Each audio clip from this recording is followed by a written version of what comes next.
کے ماننے والے ہیں جسے ایک لمحے کے اندر پروردگار نے مسجد حرام سے مسجد اقصی سے 7ویں آسمان تک بلایا کہ جب رسول واپس آیا تھا تو کنڈی ہل رہی تھی.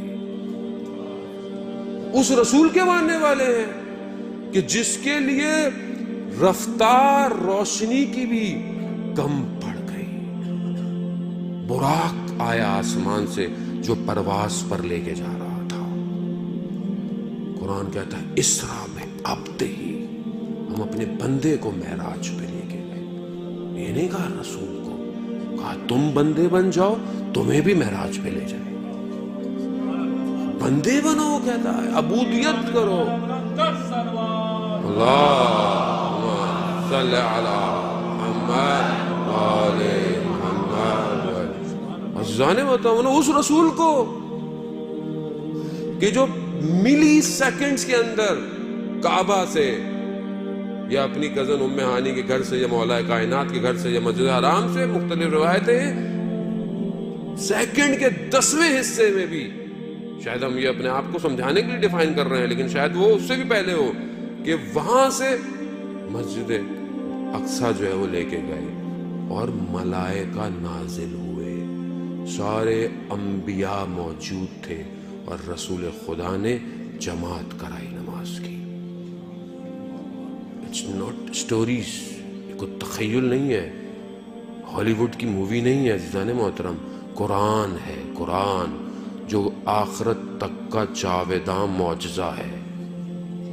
ایک لفظ قرآن کہہ رہا ہے، وہاں لے گئے. اس کے بعد پروردگار نے دوسرا جو سفر کرایا وہ سارے آسمانوں سے پرواز کرتے ہوئے کہیں جنت کے لوگوں کو دیکھا، کہیں جہنم کے لوگوں کو دیکھا.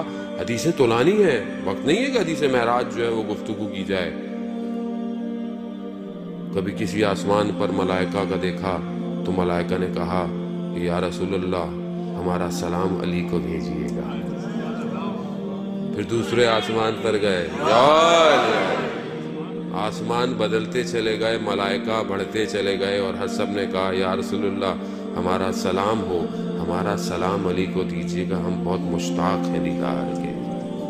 معاملہ اوپر پہنچا کہ جہاں پر حضرت جبرائیل سب سے افضل ملائکہ نے کہا کہ میں نے اگر ایک لمحہ ایک انگلی کے برابر بھی اس سے آگے بڑھایا تو جل کے خاک ہو جاؤں گا.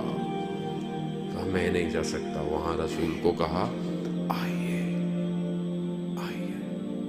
2 کمانوں کے برابر کا فاصلہ، کعبہ قوسین، سدرۃ المنتہا پر اپنے محبوب کو بلایا اور پھر محبوب سے کہا کہ یا محمد میں نے زمین پر دیکھا تو میں نے دیکھا کہ تم سوائے میرے کسی کو یاد نہیں کرتے. میں محمود ہوں، تم محمد ہو. اللہ صلی علی محمد. عزیزان محترم، کہا میں محمود ہوں، تم محمد ہو. اور محمد پھر تمہارے بعد میں نے جب زمین پر نگاہ ڈالی تو مجھے علی کے سوا تمہارا کوئی وسیع نظر نہیں آیا. یا اللہ صلی علی محمد. عزیزان محترم، یہ حدیث ہے، متواتر حدیث ہے.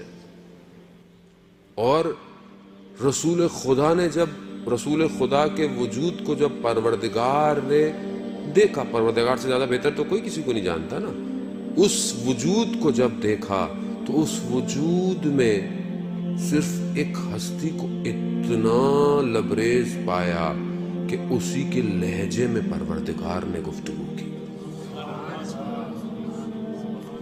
وجود کو دیکھا، یعنی دیکھا کہ یہ وہ اس وجود میں بس یہ ایک اور ایسا وجود ہے کہ جس کے لہجے میں خدا کہہ رہا ہے کہ میں گفتگو کر سکتا تھا، اور وہ علی ابن ابی طالب کا لہجہ تھا. کمال. عزیزان محترم، فضائل کو طریقوں سے بیان کرے کہ توحید توحید نظر آئے، نبوت نبوت نظر آئے اور امامت امامت نظر آئے. یار غلطیاں نہ کریں لوگوں سے واہ واہ کے چکر میں. لوگ یہاں واہ واہ کے چکر میں یہ پڑھ دیا وہ پڑھ دیا. یہ یہاں واہ واہ ہو رہی ہے، وہاں پر جب چترول پڑھیں گے نا اوپر تو پتہ چل جائے گا. جو حق ہے اس کو بیان کرے. جب خدا کہہ رہا ہے کہ میں نے پایا، میں نے اپنا بہترین بندہ پایا، میں اپنے بندے کو لے کے گیا معراج. پھر پروردگار نے کہا اے محمد، میں نے آپ کو علی، فاطمہ، حسن، حسین اور باقی سارے اماموں کے نور کو خلق کیا. اور اگر کوئی ساری زندگی عبادت کرتا رہے کہ اپنے آپ کو ختم کر دے اور ان کی ولایت کا منکر ہو تو میں انہیں جہنم میں بھیج دوں گا. اور عزیزان یہ ولایت بڑی آسانی سے مل گئی ہم لوگوں کو. قدر کریں اس ولایت کی. یہ اپنی ماؤں کو دعائیں دیں کہ جنہوں نے یا علی کر کے چلنا سکھایا ہے.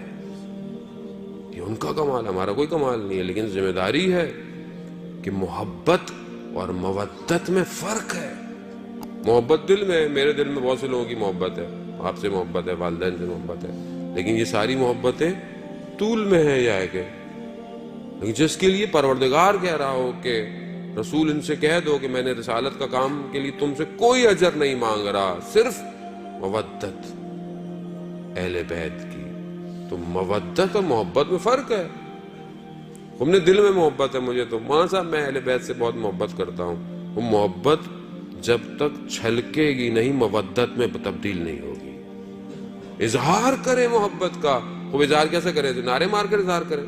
وہ یہ بھی ضروری ہے کیونکہ یہ ظاہر وجود بھی تو بتائے کہ کس کے ماننے والے ہو. کیونکہ یہی نعرے ہیں تو عرش پہ جا رہے ہیں جن کو پتہ چل رہا ہے کہ کس کے ماننے والے ہو.